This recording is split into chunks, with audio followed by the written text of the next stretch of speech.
Мы нашли мертвого быка. У него отсутствуют репродуктивные органы.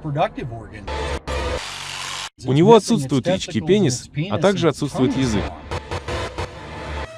И я спросил, что?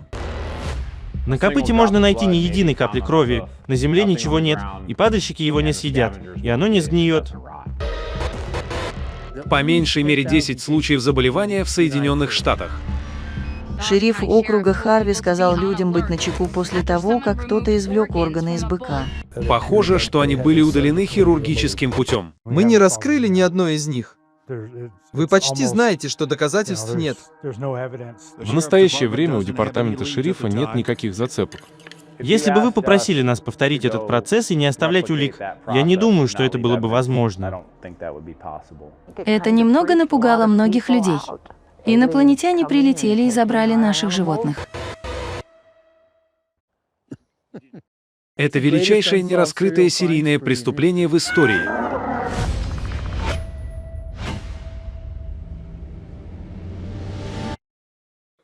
За последние 40 лет более 10 животных по всей территории Соединенных Штатов были необъяснимо убиты очень странными способами. Это явление называется калечением крупного рогатого скота. Оно обошлось владельцам ранчо в миллионы долларов. Случаи варьируются от загадочных до совершенно странных. У животных обескровили странные огни над коровами. Части тела, не имеющие коммерческой ценности, удалены хирургическим путем. Несмотря на федеральные, государственные и местные расследования по этому поводу, правительство постоянно не может установить виновного, чтобы раскрыть эти преступления. Или даже объяснить, что может происходить. Поэтому мы взялись за это дело сами. Это очень пограничная часть восточного штата Орегон. Мы направляемся на то место, где нашли первого изуродованного быка. Колби Маршалл был вице-президентом ранчо Сильвис Вэлли, когда ковбои обнаружили на территории ранчо 5 изувеченных быков в августе 2019 года. Общая стоимость всех этих быков составляла значительно более $18 с нулем, что имело справедливую ценность для быков. Каждый из этих быков производил бы более 20 телят в год, вероятно, в течение следующих 5-6 лет. Таким образом, их общая стоимость производства исчислялась сотнями тысяч долларов. Так что тот факт, что они были убиты и искалечены, стал огромной финансовой потерей для ранчо. Все 5 быков были найдены в то же утро. Это фотография одного из быков, который был убит и искалечен. И поэтому то, что вы здесь видите, это 2-фунтовая миска для выгула скота, у которой были удалены гениталии, а также язык. Также пропало без вести 8 галлонов крови, и на месте происшествия не осталось ни капли. Их туши были найдены вдоль русла ручья, каждая в четверти мили от следующей. Это место находилось так глубоко на федеральной земле ранчо, что вам пришлось бы пройти мимо сотен других коров, чтобы добраться до них. Вы можете видеть, что попасть в это место непросто, и вам действительно нужно обыскать это место. Это трудно. И поэтому прямо здесь, рядом с этим ручьем, мы, по сути, нашли одно из животных. В отличие от крупного рогатого скота, убитого хищниками, части тела отсутствующих быков были удалены с хирургической точностью. Фотографии, сделанные Колби, показывают, что падальщики все еще не прикасались к быкам через несколько месяцев после того, как они были убиты. Есть пумы, есть койоты, есть вороны, которые разорвут этих животных на части, как только они умрут. В данном случае животное лежит там почти полностью неповрежденным. Это необычайно странно. Как и в случае со всеми увечьями, недостающие части тела не имели никакой коммерческой ценности. Гениталии и кровь. Любой мясник выбросил бы их. Не было никаких других внешних признаков того, что его что-то убило, кроме того факта, что у него отсутствовали репродуктивные органы и язык. Ни гениталий, ни языка, ни крови, и самое главное, никаких улик. На месте происшествия не осталось никаких криминалистических улик. Не только не было никаких следов, не осталось ни ножей, ни лезвий, ни каких-либо пуль. На животном не было даже следов борьбы, никаких следов ударов на земле, как у здорового животного, пытающегося вырваться из ужасной ситуации.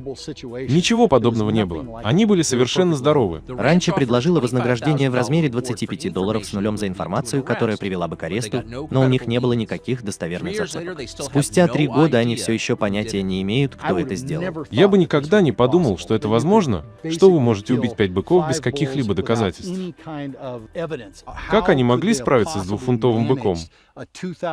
После увечий на ранчо Сильвис-Вэлли в округе Лейк, штат Орегон, была найдена еще одна изуродованная корова. Владелец ранчо, обнаруживший корову, сообщил о сильном заболевании после прикосновения к туше. Затем в 2021 году поступили сообщения еще о 7 случаях со всего штата Орегон. Они находились на расстоянии сотен миль друг от друга. По-прежнему никаких улик, по-прежнему никаких арестов. И это не только штат Орегон. Полиция Франции находится в состоянии повышенной готовности. Распространение варварских убийств лошадей увечий вызвало тревогу. Странный случай увечий животных недалеко от международного аэропорта Канзас-Сити. Уже второй раз за неделю полиция Южной Флориды обнаружила изувеченную лошадь. Лично я расследовал около 200 случаев увечий крупного рогатого скота.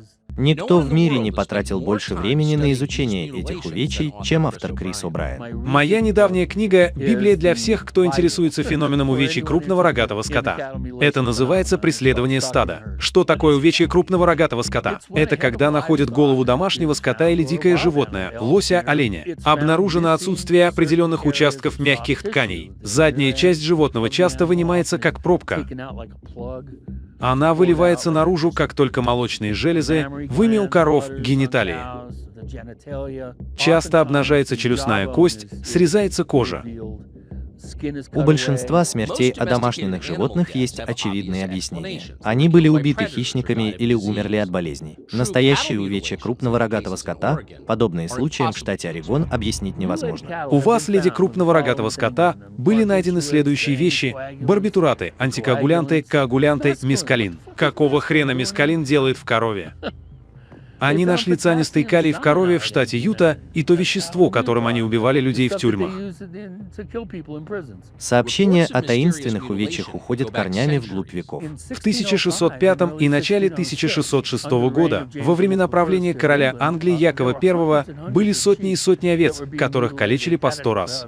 У нас действительно были случаи заболевания в начале 1800-х годов. Есть случаи заболевания в 1900-х годах. Увечья продолжались, достигнув пика в США в середине 1970-х годов. Следователи вроде как сошлись во мнении, что только в одном Колорадо было зарегистрировано более 1000 случаев заболевания. Увечья крупного рогатого скота вызвали полномасштабную панику. В 1975 году газета «Денвер Пост» сообщила, что Бюро по управлению земельными ресурсами отменило землеустройство над Восточным Колорадо, потому что они, цитирую, «просто боялись, что их вертолеты могут быть сбиты владельцами ранчо и другими, напуганными гибелью скота». Первый действительно известный случай нанесения увечий произошел в долине Сан-Луис в сентябре 1967 года. Лошадь вошла в историю как Снипи.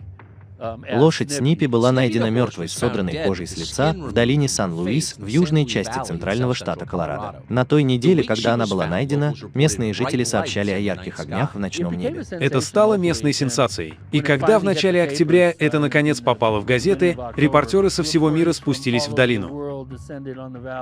Мы тоже спустились в долину. Вы находитесь в Южном Колорадо, в долине Сан-Луис. Это лошадь Снипи.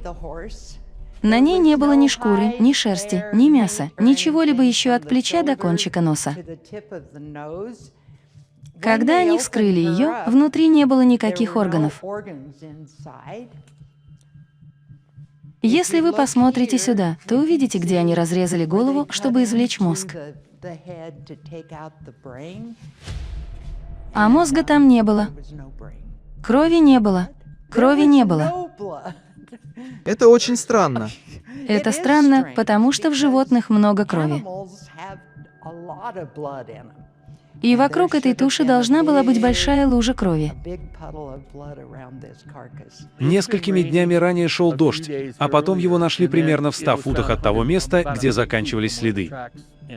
А потом там были эти странные, похожие на слоновьи следы, которые были там. Вокруг тела витал запах, похожий на лекарственные благовония. Это была странная штука. Владелица Нелли Льюис обвинила в этом инопланетян, искалечивших ее лошадь. Насколько достоверно утверждение Льюиса? Все люди там, все эти исконные дети поселенцев. Они — соль земли. Есть ли у вас какой-нибудь интерес в том, чтобы сочинить историю? Нет, и они никогда не пытались извлечь из этого выгоду. На самом деле они были немного разозлены тем, что это превратилось в такое большое дело. После смерти лошади Снипи долина Сан-Луис в Колорадо превратилась в горячую точку для увечий крупного рогатого скота. Вы видите там на холме надпись «Сан-Луис». О'Брайен потратил 13 лет на изучение сообщений об увечьях в долине Сан-Луис. Он записал свои выводы. Сегодня, 24 октября 140 года. До сих пор эти кадры хранились в хранилище в северной части штата Нью-Йорк. Но он согласился просмотреть для нас свои видеозаписи одну за другой. Я расследовал около 200 случаев, и из них, по моим подсчетам, около 40, может быть 50 были очень странными увечьями. Это животное было разорвано на части ударом молнии. Ранчо погасло днем позже, и тварь была поймана. Мы находимся в 6 милях к северу от центра, в 3 милях к востоку. Все внутренние органы исчезли. Сердце, легкие и печень. Мозг все еще был там. Это животное очень интересный случай. Люди говорят, как так получается, что всегда исчезают внутренние органы. У этого животного срезанная сторона была обращена вниз, что полностью отрицает какого-либо падальщика или хищника. Это животное выглядело так, как будто кто-то взял гигантскую паяльную лампу и вырезал паяльной лампой задний конец и гениталии. Каково правдоподобное объяснение? Его нет. Это животное. Это классический случай. Вы можете видеть, что нижняя челюсть иссечена, язык вышел из глубины глотки и пищевода. Это животное. Они вышли на следующее утро и нашли свою ценную семенную чашу мертвой. Вы можете видеть всех мух на ней. Они все были мертвы на шкуре. Было обнаружено, что она пропала. Пропал манимейкер. Это был реальный случай и к тому же очень странный. Этот парень услышал звук, похожий на торнадо, и подумал, что это, черт возьми, такое. Он вышел на улицу и увидел огромный вертолет над его тополями, над его домом, и он сказал, что не было никакого звука двигателя вообще. Единственный звук, который я слышал, был свист лопастей и треск деревьев. А ведь он был настоящим вертолетным механиком в армии. И он сказал, что был ошеломлен. Он выходит на следующий день и находит 4 своих животных изувеченными совсем рядом с домом на ранчо. Это был самый тревожный случай, который у меня когда-либо был. Это животное было найдено в нетронутом 5-дюймовом снегу без единой капли крови. У него отсутствовал позвоночник от основания шеи до бедер. Верхние дыхательные органы отсутствовали, мозг отсутствовал без повреждения черепа. А твердая мозговая оболочка, пленка на внешней стороне мозга, соединяющая его с черепом, была совершенно неповрежденной. Изнутри она должна быть у вас. Вы можете видеть внутреннюю часть. Вся она была вынута в корову. Что было еще более тревожно, так это печень и сердце, которые являются первыми органами, на которые пойдет животное-падальщик, лежали идеально вырезанные бок о бок в полости тела. Там пахло чем-то вроде лекарственных духов. У нас были странные проблески света, о которых 2 разных человека сообщили шерифу. Вот это настоящий порез. Скажите мне, что это сделал койот. Никто не знает. Тайна стольких случаев нанесения увечий ошеломила правоохранительные органы. Сержант Рурк, офис шерифа округа Лейк, штат Орегон. Я начал заниматься этим здесь в 1994 году. Сержант Том Рурк расследовал многочисленные случаи нанесения увечий. И по ним тоже не было никаких улик, никаких зацепок подозреваемого. То же самое. Были вырезаны части тела, в них проделаны отверстия и вырезаны органы. Никаких идентифицируемых отчетливых следов шин, никакого идентифицируемого движения ног. Отсутствие улик означает отсутствие арестов. Так что из тех, в которых я участвовал, мы не раскрыли ни одного. Почти нет никаких доказательств, указывающих на то, кто преступник. Рурк не одинок. Правительство Соединенных Штатов на всех уровнях пыталось объяснить случай нанесения увечий, но затем потерпело неудачу. Это своего рода загадка. Я не собираюсь этого делать. Я не буду. Не собираюсь лгать по этому поводу. Это загадочно.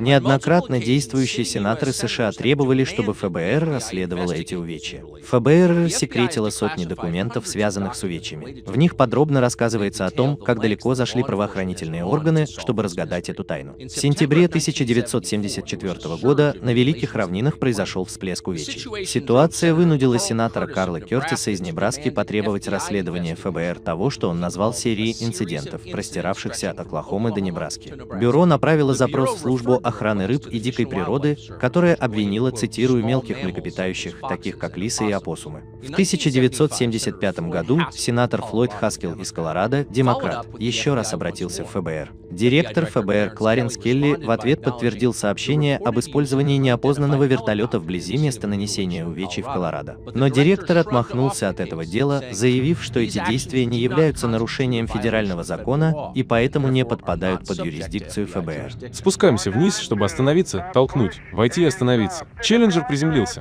В 1978 году сенатор Харрисон Шмидт, бывший астронавт, побывавший на Луне, обратился непосредственно к тогдашнему генеральному прокурору Гриффину Беллу с просьбой, чтобы Министерство юстиции пересмотрело свою юрисдикцию в этой области. Шмидт был глубоко обеспокоен нанесенными увечьями. Он сказал местной газете: «Либо у нас ситуация с НЛО, либо мы имеем дело с масштабным заговором, который чрезвычайно хорошо финансируется». Шмидт убедил ФБР расследовать увечья на федеральных племенных землях. Пока ФБР проводила свое расследование, полиция штата Нью-Мексико начала собственное. Ее возглавлял полицейский по имени Гейб Вальдес. В декабре 1975 года Вальдес сообщил о надрезах на корове, которые, цитирую, выглядели так, как будто были сделаны из воздуха, когда корова стояла. В 1976 году Вальдес сообщил о мертвом теленке буйвола и отметил, что утром 8 июля был замечен белый вертолет. В кратком изложении выводов Гейба Вальдеса специальный агент, отвечающий за офис ФБР в Альбукерке, написал в Вашингтон, сказав, что животных убивают каким-то парализующим препаратом. И кровь его извлекли из животного после инъекции антикоагулянта. Похоже, что в некоторых случаях у крупного рогатого скота были сломаны ноги. И, как сообщается, в непосредственной близости от этих увечий были замечены вертолеты без каких-либо опознавательных номеров. Вальдес сам пришел к выводу, что эти увечья – дело рук правительства США, и что это какая-то тайная операция ЦРУ или Министерства энергетики. И, по всей вероятности, связана с какими-то исследованиями в области биологической войны. Вальдес отметил близость объекта к Лос-Аламосу, месту проведения Манхэттенского проекта. Сенатор Шмидт собрал конференцию, посвященную этим увечьям. ФБР, солдат Вальдес, индейские вожди, владельцы ранчо и судебные ветеринары – все они приняли участие в конференции. Подавляющее большинство пришло к выводу, что хищники не несут ответственности за эти убийства. ФБР поручило агентам расследовать 15 случаев увечий на индейской земле. Они закрыли это дело, потому что у них не хватало доказательств. Кто-то явно это делает, но пока нет никаких доказательств, указывающих на то или иное. Как вы думаете, есть ли еще такие случаи, которые не зафиксированы? Абсолютно, абсолютно. Главный вопрос в том, кто это делает и почему. Я мог бы проделать дыры в любой теории, которая пытается объяснить тайну увечий крупного рогатого скота. Наиболее распространенная теория заключается в том, что увечья нанесены хищниками. Теория номер один заключается в том, что именно хищники ответственны за эти необычно выглядящие разрезы. Но какое животное хищник делает хирургические разрезы? Почему убийца оставил большую часть мяса внутри тела? А как насчет мескалина и антикоагулянтов, найденных у коров? А как насчет случаев, когда видны предметы, парящие над скотом? Люди видят вертолеты. Есть значительное население ранчо, которое думает, что это делает правительство. И они могли бы это сделать. Это может быть испытание бактериологического оружия. Они могут искать коровье бешенство. Зачем правительству прибегать к тайным усилиям, когда у них уже есть инспекторы Министерства сельского хозяйства США на каждой коммерческой скотобойне? Есть также некоторые случаи, когда крупные владельцы ранчо используют манипуляции в качестве тактики террора, чтобы вытеснить мелких владельцев ранчо из бизнеса или заставить их продать. Но если это владельцы ранчо, почему они высасывают у скота кровь и удаляют части тела? Почему правоохранительные органы не смогли бы раскрыть хотя бы некоторые из этих дел? Люди тоже говорят о том, что видели НЛО. НЛО, вероятно, замешаны примерно в 10% случаев.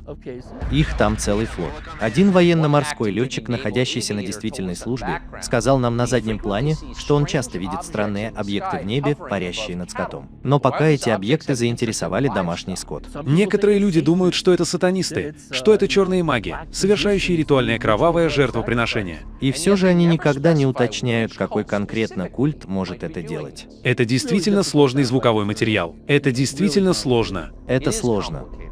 Так, насколько же правдоподобно, что люди должны путешествовать в отдаленные места и забивать огромный скот, не оставляя при этом никаких следов? Оказывается, это маловероятно. Я Сет Перкинс. И я Скотт Перкинс. Мы бородатые мясники. Мы владеем и управляем семейной мясной лавкой прямо здесь, в Кристоне, штат Огайо.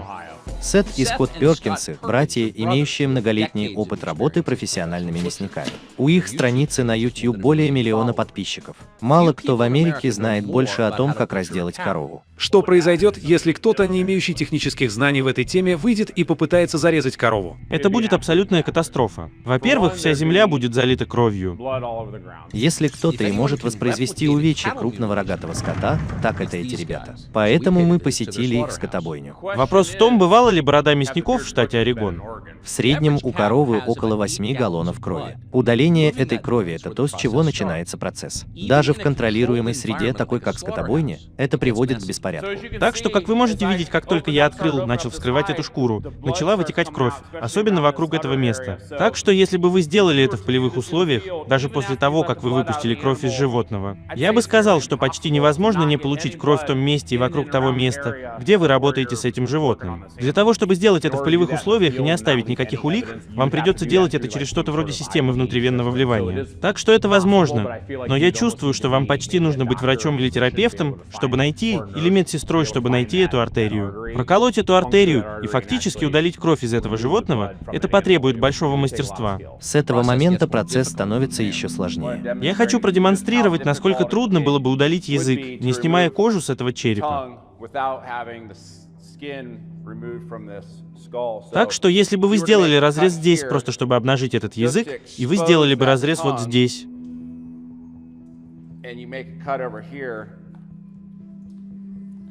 обратите внимание, что количество крови, которое вытекает из этого, означает, что он делает свои порезы.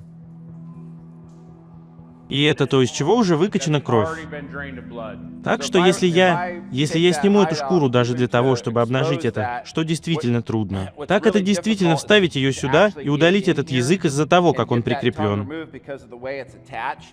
Таким образом, вы не можете на самом деле раздвинуть челюсть достаточно далеко, а затем, если вы ударите по зубам краем какого-либо предмета, предположим, что это нож, это резко и немедленно притупит его. И на самом деле единственное, что вы можете сделать, это попытаться придать своему ножу новое острие. Это абсолютно испортит ваш нож, и тогда вы не сможете, как бы это ни было трудно, но если вы ударите ножом по зубам, пытаясь вытащить оттуда этот язык, это сделает ваш нож почти бесполезным. Я хотел бы сделать еще одно замечание. Поскольку Скотт упомянул, как трудно высунуть язык, но он приоткрывает этот рот, он оттягивает челюстную кость от головы, объясняя это. Если у этого животного наступит трупное окоченение, то есть если животное будет убито, а затем, если вы будете ждать слишком долго, начнется трупное окоченение. Вы вообще едва сможете открыть эту челюсть. Большинство частей, которые были удалены из изувеченного крупного рогатого скота, таких как кровь или вымя, не имеют коммерческой ценности. И это также относится к навозу. Я покажу вам, как мы опускаем отверстие навоза вниз, прежде чем начнем процесс потрошения. Я разрезал эту тазовую кость, потому что так легче удалить эту навозную кость. Итак, мы просто начнем с того, что снимем шкуру и спустим ее вниз по хвосту.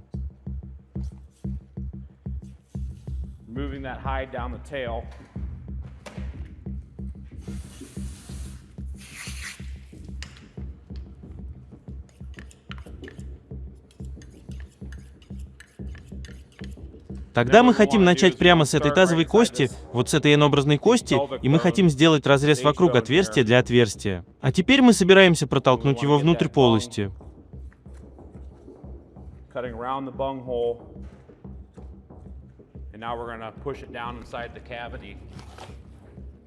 И эта порция выпадет вместе с остальными кишками в желудке. Еще один орган, который обычно удаляют, это сердце. Вы можете видеть, что нам нужна была эта пила, чтобы вскрыть эту часть, и прямо здесь, внутри этой полости, в этой грудной полости, прямо здесь спереди, находится сердце. Так что, возможно, я смогу вытащить его отсюда.